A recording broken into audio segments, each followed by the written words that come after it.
Hello, friends. This is John Klein III with episode 30 of Shadow and Flame of Magic, the podcast. And today we are going to review Marauders Volume 2 or Volume 2022, Issue 1. So let's get to it.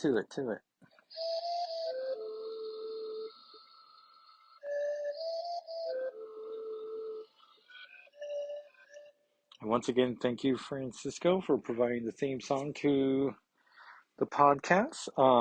We just had Easter, and we're the type of family who does more than just gift the little guy in our lives, Walker D. But we also like to gift each other presents. And so my wife treated me to 6 issues of Marauders, the 2002 volume or volume 2. And so I guess it's half the run. So that's pretty impressive. So my plan, I'm gonna put a little um pause to the 41 comics, which I want, or issue 41, I should say. Which I want to say I don't have too many more of, so this is pretty nice, and this will get us to at least May, which I say now, realizing May is literally just next month with Guardians 3. But excited about um doing my tie-in month for that. It's gonna spill over into June, so that's a little fun. But we'll talk about that as we get closer, though you probably can figure out what the May event's gonna be. But then yeah, we'll throw in some Marauder issues. We'll finish up the 41 issues. And then I was doing a little blueprint for the rest of the year. And I think I have a pretty fun plan I'm hoping to um stick with, with some, leeway for other side stuff. So I think it's gonna be pretty fun. So here we are, Marauders number 1. And this is the Pirate Red Queen Cape Pride leading the team. And so this is a part of the Destiny of X umbrella or 8 era. And the cover has Cape Pride, Lockheed on her shoulder. Aurora. Oh, I thought I was going to memorize these characters. A couple of them I don't recognize. Let's see here. So Aurora the back. Tempo, who I don't know that well. Somnus, who is completely new to me. Psylocke, who is the proper Revenge character. Bishop, and Dakin. So it sounds like a very interesting team. And also, apparently, there was an annual that I guess bridges the 2 volumes. The first volume by Jerry Duggan. And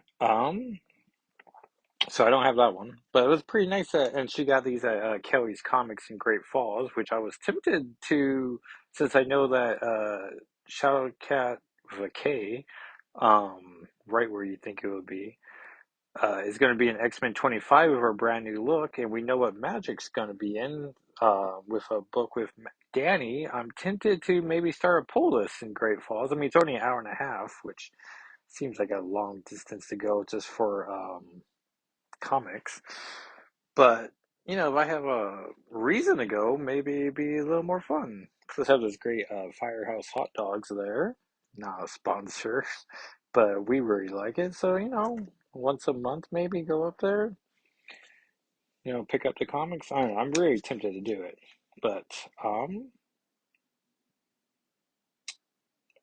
so let's get into this comic. So it, skip ahead a couple pages. So this came out June 2022. Marauders, here comes the new crew. After banding together to rescue Dakin from Brimstone Lover's theater of pain and the anti-mutant crowd that he led, the new Marauders have formed a quick bond. Now, under Kate Pride's leadership, which I thought she was the leader of the other group as well, it's time to get down to business, saving mutants, offering them safe haven to Koroa. But first, no, that's definitely unique to this volume. But first, there's a mystery to be solved, starting with a strange Mysterium puzzle box holding a map over 2 billion years old with a message from Kate's handwriting on it. The first blood spilled. And pretty much the only thing I know about this run is what Comic Book Careers Legacy has discussed. Shout outs to Brett and Evil Jeff. And and what may have been referenced, because I know Temple Connor with Cerebra is mentioned a couple times. And the writer is Steve Orlando. Artist is Eleonora Carlini. Color artist Matt Miller. Letter and production VC's Ariana Maher. And designed by Tom Mullen.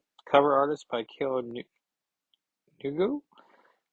Assistant editor Lauren Amaro. Editor Jordan D. White. And editor-in-chief C.B. Sapowski. Um, so I think this is the proper cover. She did give me some variant covers because my nephew was with her, and she asked, from a collector viewpoint, was variants better? And he was like, yeah.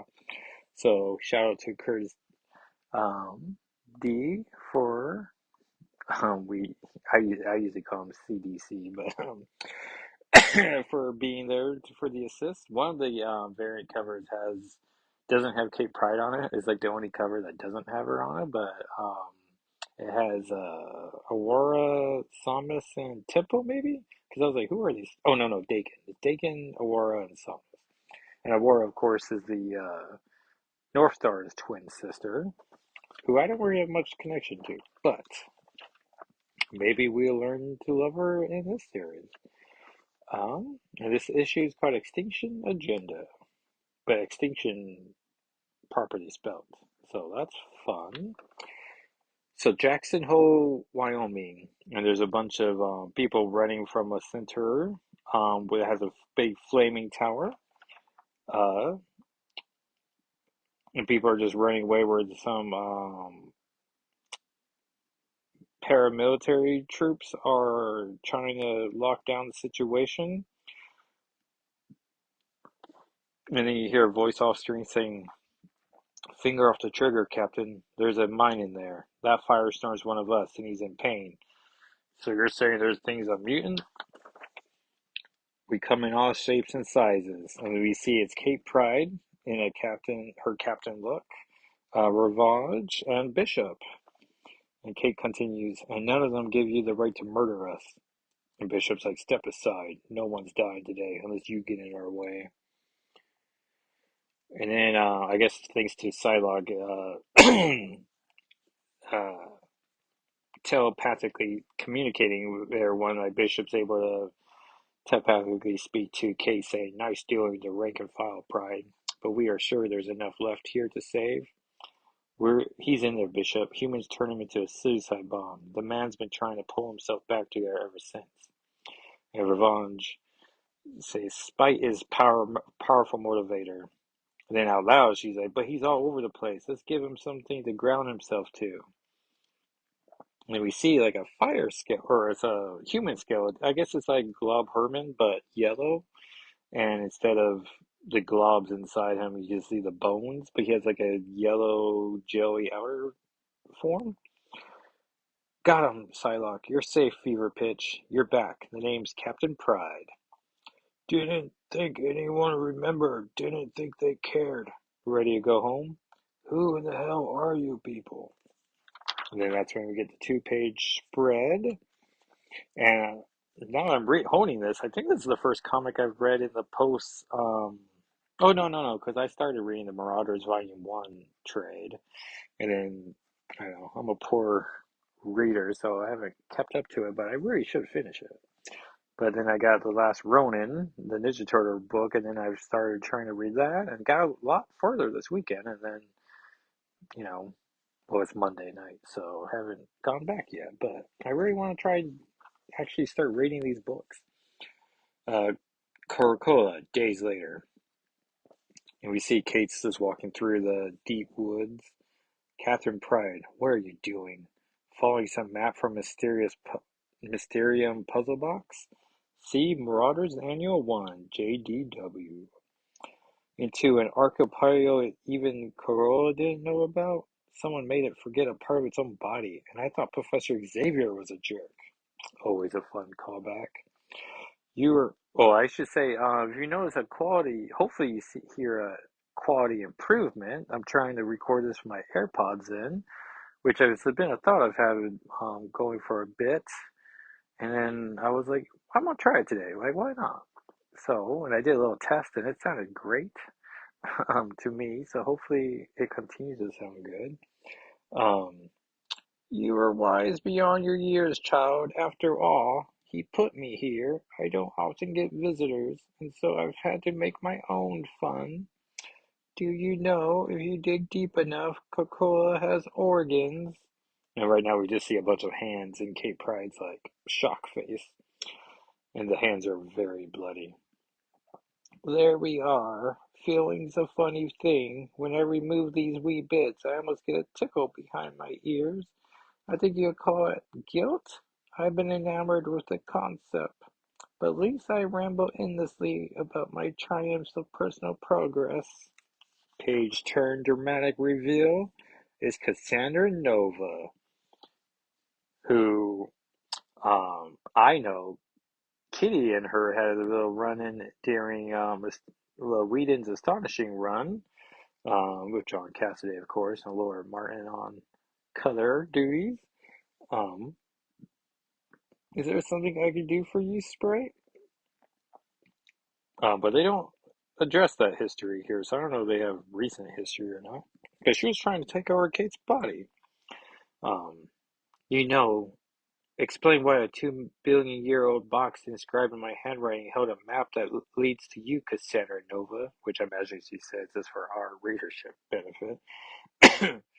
He's a map that leads. Oh yeah, Xavier's homicidal sister. Now that part is just for the reader's benefit.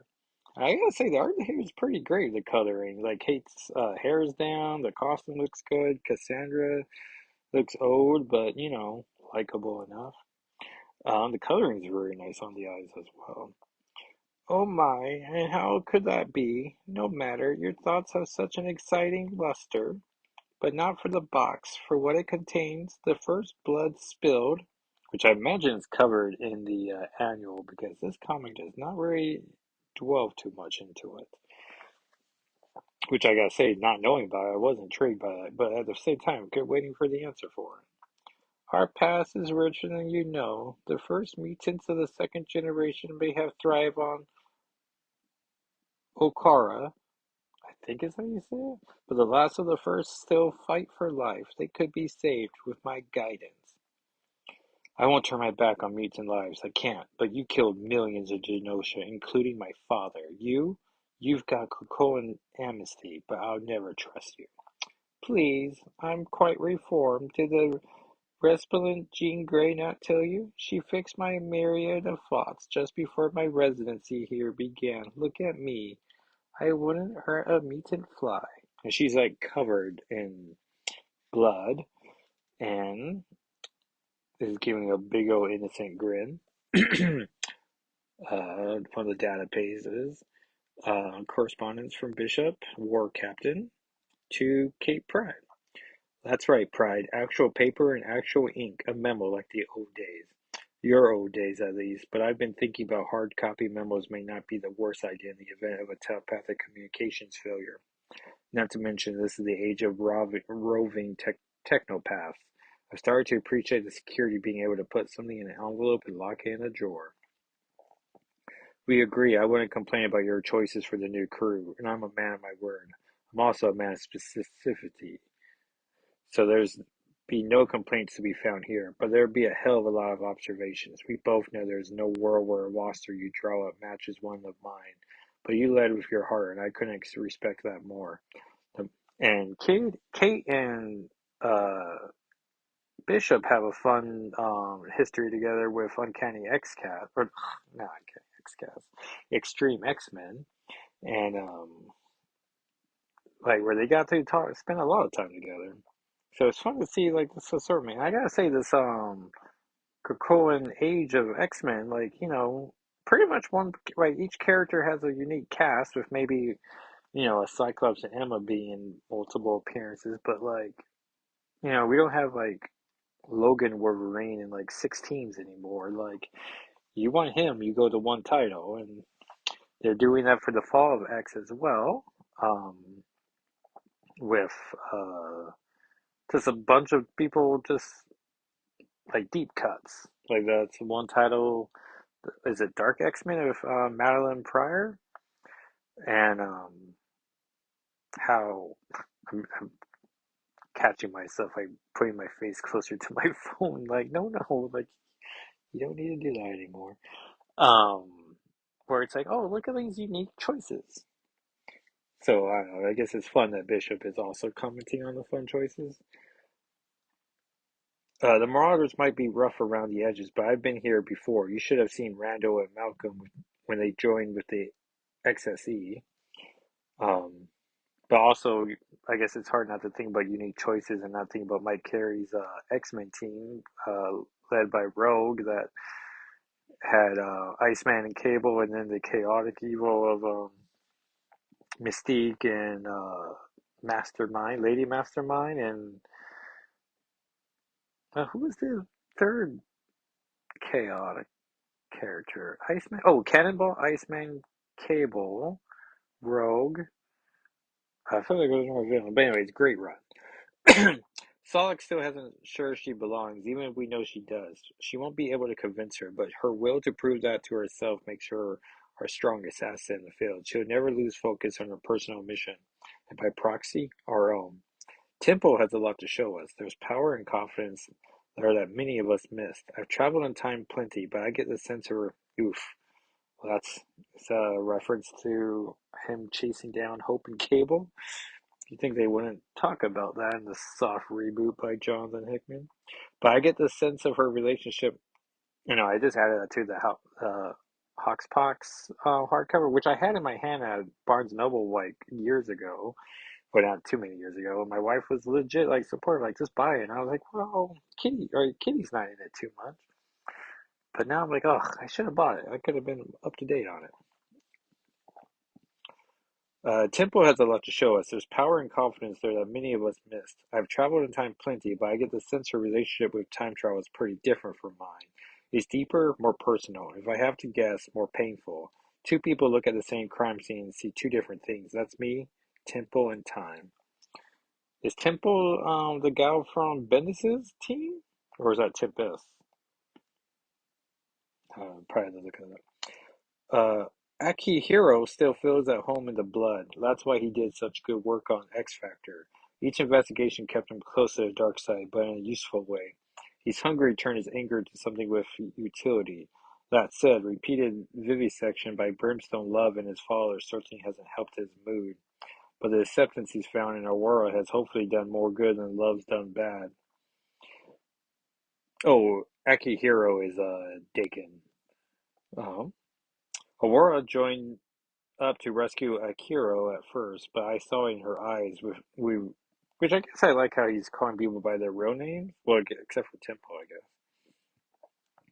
Aurora joined us to rescue Akihiro at first, but I saw in her eyes when we found her out in Canada, she was rescuing Stitch from a suburban siege.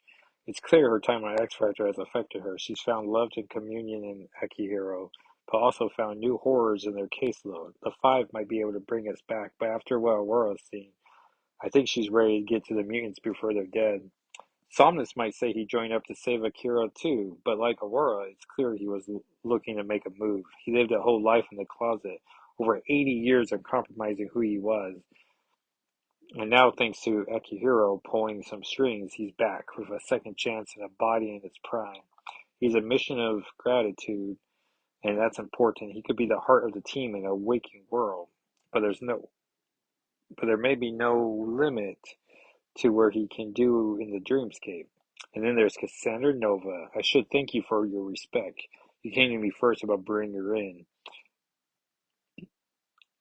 uh, even before Emma. I've heard your assurances. I share your fears. I also acknowledge the weight of a mystery box from billions of years ago, which didn't point to Apocalypse or Selene. Selene! The people we think of as the oldest of us. It pointed to her. My trust for you is implicit, and we've got to take Corolla's promise seriously. She's done unforgivable things. I've done a mountain of bad myself across time. Oh yeah, so they're definitely leading into that. She's just as powerful as Charles. I know if you had failsafes, you couldn't tell anyone, and I have no doubt they're there. And Kate's supposed to, when she's phasing, she can't have her mind can't be read, so you would think that would protect her. Danger Island, Krakoa, and we see Tempo and Psylocke are fighting. Um, Tempo does not like using weapons as it could become blunt while she's holding it, and so they're just working, exercising together. Psylocke talks about how the hand mix and match her mind like a ball under a cup. And so they're resetting the match. Looks like it looks like there's a 3D effect around the bodies, but I don't know what the significance of that be.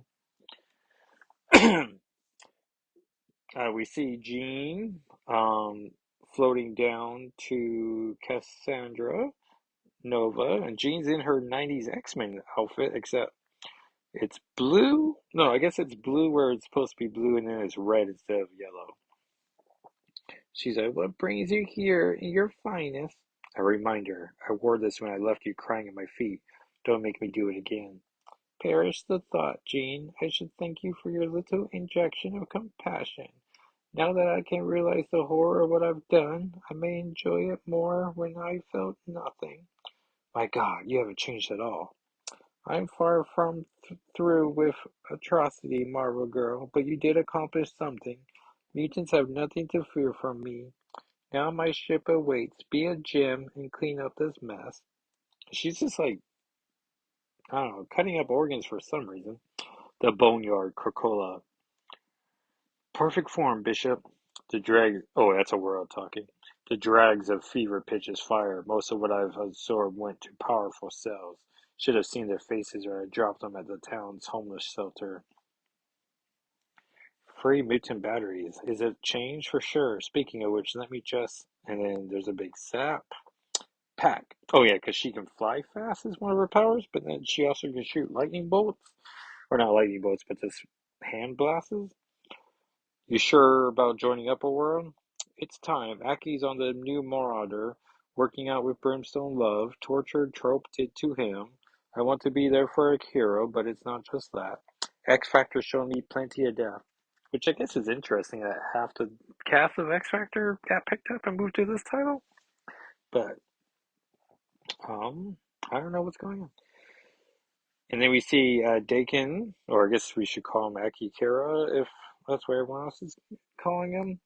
And he's like beating up some demon looking foe.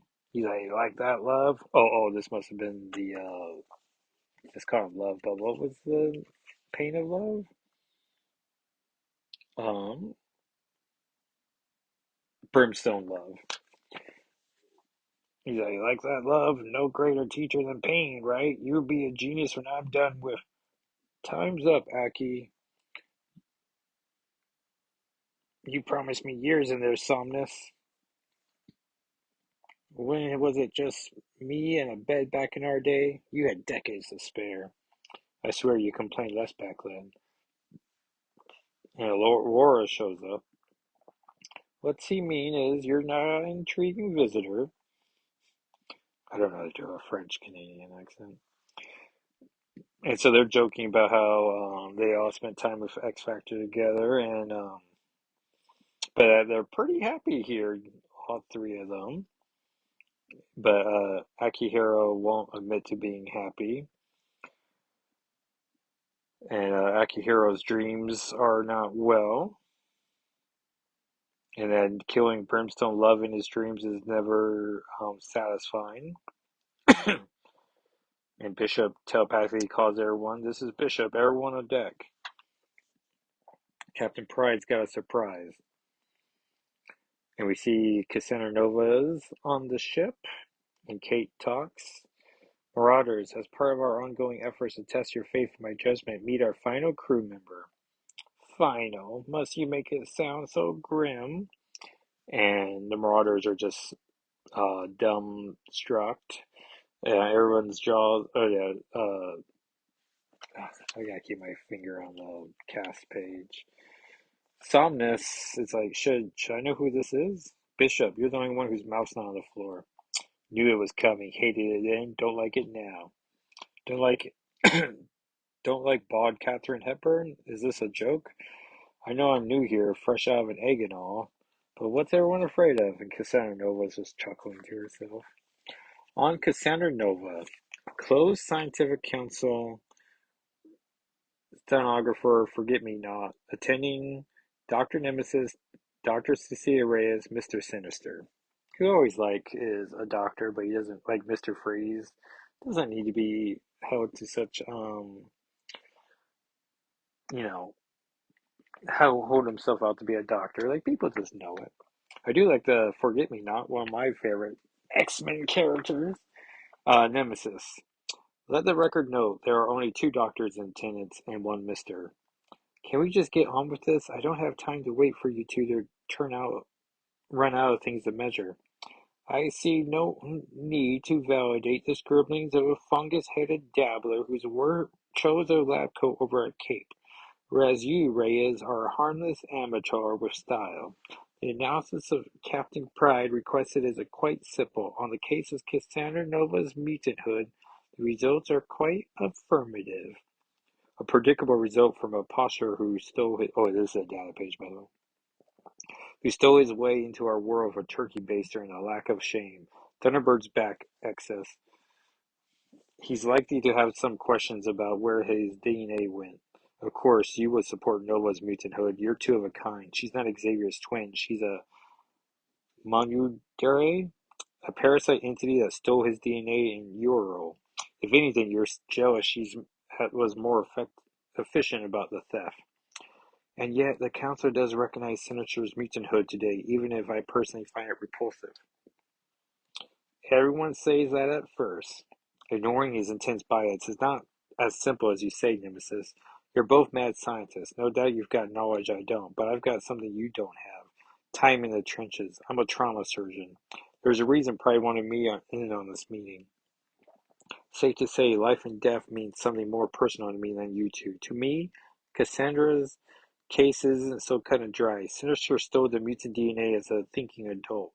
This Monudare logic is sound, but even if she is that and isn't Charles's natural twin, the copying of his embryonic DNA was not conscious. It was instinctual, like the part of a planaria. She then grew in sharing Xavier's womb as Charles's twin. Sinister's theft had agency, Cassandra's didn't. And infants still be held accountable. I was a genius by the first trimester. Such respect for life from one-time Dr. Death. She's committed atrocities against her kind. So have people in this room. So have others on the council. But Coca-Cola means sometimes drinking side by side with people we'd rather be punching in the face. My conclusion remains, of all the multitude of crimes Cassandra is responsible for, and there are so many, I would not, as a doctor, judge this be one of them. One way or another, she was born a mutant. We cannot deny her that, especially in a world where we've sat Mr. Sinister in the Quiet Council.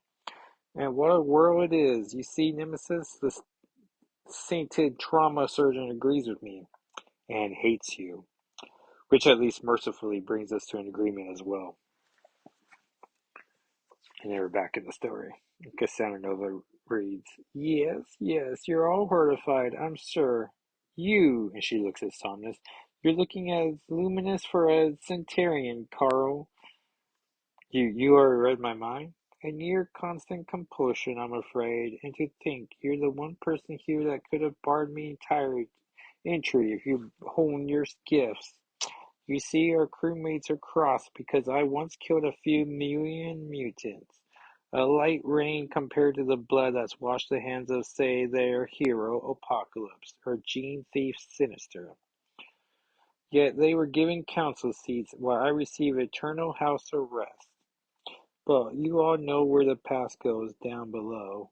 I am here to ruthlessly defend our kind. I've grown so bored of bloodless hands. Shall we start with the first of us who stand imprisoned by our so-called allies? And Psylocke focuses her totality. I'll start by taking what you know of our terms, filth, not yours. And it grabs Cassandra. And then Cassandra forces Psylocke's hand into her own head. Please do have a rummage around. I'll know I'll know before the synopsis fires on your first wrong thought. It's perfectly safe. I think you'll see. I need no lie to frighten you. It somehow it's true. Or at least she believes it. The first generation mutants are prisoners of the Shi'ar, our longtime allies, who she just happened to once conquer. Xavier's daughter, the Magistrix, has been lying to our faces. And Tempest is like, allies tend to lose their nerve when things get inconvenient. And Kate concludes the page. I know it's a huge ask, but I also know this. We rescue mutants, and our best intel states the first of us are still out there. Think of what will be lost if we don't pursue this. We said we go where we're needed, but not where we're wanted. That's the mission, and right now, we're needed in space. And then there they are. The Marauder ship is, so I guess Volume 1 was a literal sea ship, and now we're in a spaceship. And Saunders is very happy to be in space and looking at the moon, at the Earth shrink. And Akira and Aurora are pleased as him. They're talking about how, like, you never forget your first time. And Bishop says, Chandler's got a gate. We could have scouted ahead, skip the sightseeing.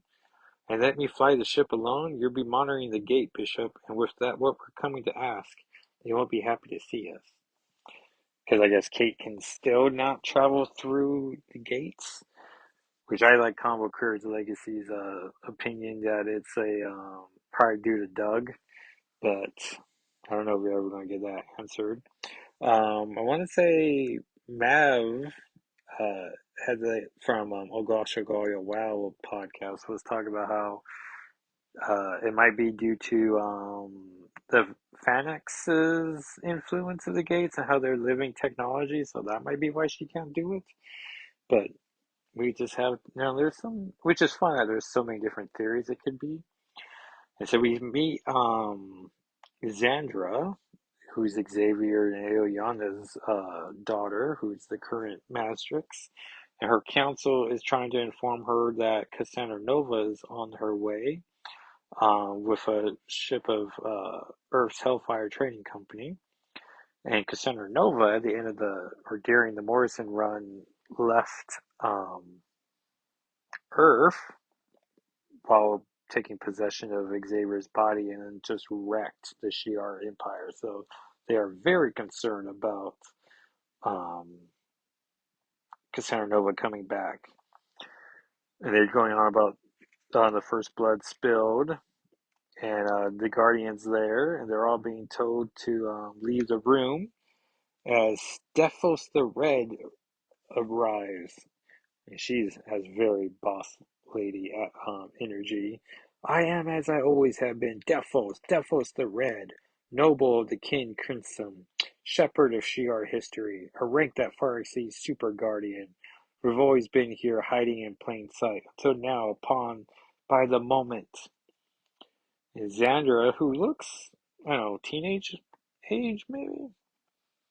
Um, hasn't, like, I guess the Kin Crimson has been a secret cabal for so long, but they've heard rumblings of, and I'm not sure if we've ever met any of these red people before, but Defos the Red is being very suspicious and hinting about greater threats and challenges both external and internal. And that if the Kin Crimson are making themselves known now, then it's definitely because of a large reason. And the Marauders rocket towards us on collision course. What they seek threatens not just your throne, but all of society. Ancient history, Magistrix. Perhaps it's better if I show you. And then, like, makes like a green energy ball. And then Xandra looks into the ball. The first blood spilled. It would mean war of planet Acro, which I believe is the name for Mars now that the X-Men have taken it over. With my friends, the mutant kind, Defos, you have the order. Their monitors must never uncover the truth. Then you see Aurora is eating a what did they call? Oh yeah, boost fruits, which I don't know why they're called that, but Aurora's eating one, Tempest is eating one. No, Tempo is eating one. I'll get their names right. And Kate's like, boost fruits, see, this is why I need you. Smirnokoff started growing them for me. I got sick of Cortex's lip. First brand replacing it with Cora. Now you sub him out for a plum. It's tweet. Wait, reet. Beautiful. We're barely got a toe in Shiar's space. Akihiro, I want tactical. He shouts, proximity alert, escape, vector is low. Which it just always reminds me of Gerald from Community, who's like, proximity alert, in that bus episode.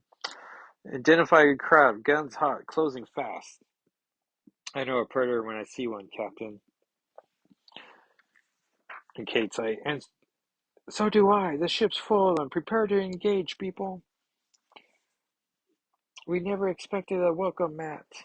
And then everyone's putting on space suits, and Bishop's like, lock in, Psylocke. We run offense while Pride keeps them occupied. Solid. Let's sting while we can before they decide to multitask. And Omnos is saying, or Sumnus says, won't it be time? Helm's got 7 mittens, personal equipment, personal environment. Here looks like a hard light hole on that thing. Sting better. And I'm sorry, that's Bishop. I thought we were bouncing around the cast members, but no, it's Bishop and Psylocke are gonna go outside and start blasting. And they start doing that, and I'm being reminded, I don't think I saw Lockheed on the ship at all. So now I want to go back and see. Yeah, he's not in the team shots.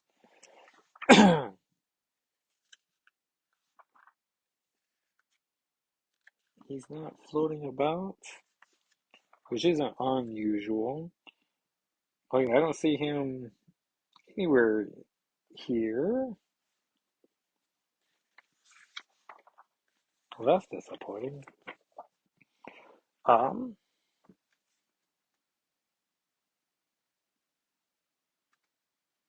and so the ship's under attack. It doesn't look like they're winning at all.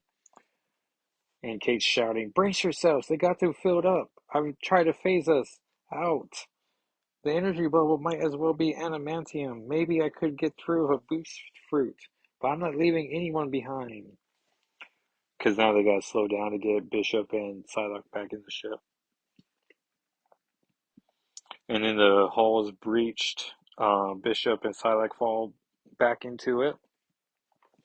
Then we hear off panel, there isn't a gun big enough, Marauders. You are trespassing in Shi'ar space. Your choice is simple. Turn back or die, by the order of Eric the Red. And I'm reminded that, yes, we have met a Crimson Kin before, though I want to say this is probably the third or fourth Eric the Red. Next time, aggressive negotiations. Issue 2 would be Eric the Red. There's a time list of comics here, which is fun. All these coming out in March or April of 2022, so this is a year old of a comic. Immortal, X-Men 1, Marauders 1, with a handy arrow pointing to it. X-Force Annual 1, X-Force 27, X-Men Red 1, Knights of X 1, Sabretooth 3, X-Men 10, Legion of X 1, New Mutants 25, and then Wolverine 20.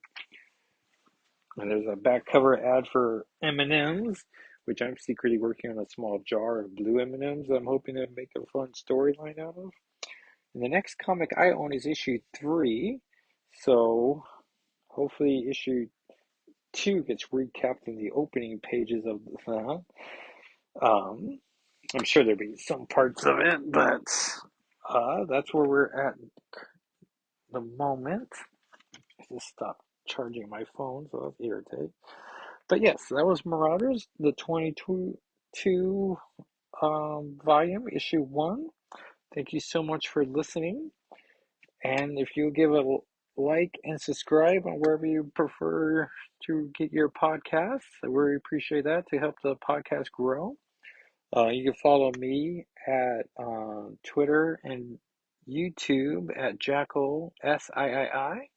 You can follow the blog at shadowandflameofmagic.com. You can follow the podcast on Twitter and Instagram at SNFWM and spelt out. And we'll see you next week, everyone. Thank you again so much for listening. All right, bye.